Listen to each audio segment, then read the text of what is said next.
Welcome back. Tonight, there is a major push to fill out your census form. St. Louis is lagging behind, and that could mean a loss of millions for fixing your streets, improving schools, as well as health care. News 4's Alexis Zotos is detailing what happens if you neglect that form.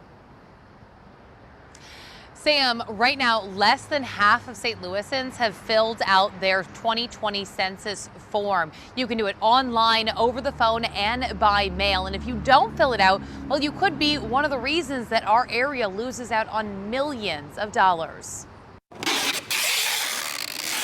At the St. Louis Area Food Bank, an inaccurate count of the city's population could be detrimental for years to come. It could mean, less funding. It could mean, less resources for individuals that desperately need it.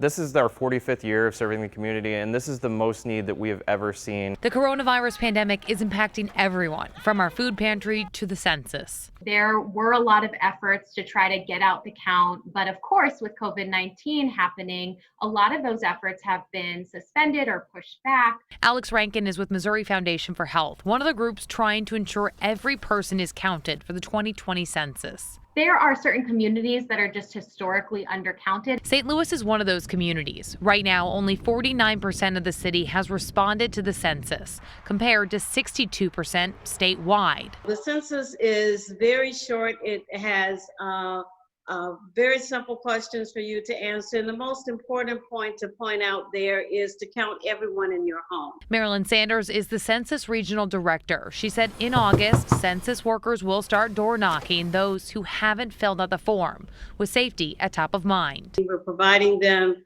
PPE. Whether it's online, by phone, or by mail, answering those questions will dictate the next decade of funding for everything from our schools, our roads, and our hospitals. For every adult and every child that we failed to count in Missouri in 2010, we actually lost out on $1,300 per person per year.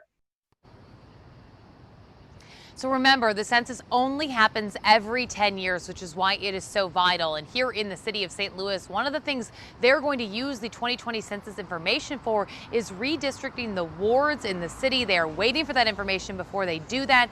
So that's going to impact everyone that lives here in St. Louis. Reporting live, Alexis Zotos, News 4.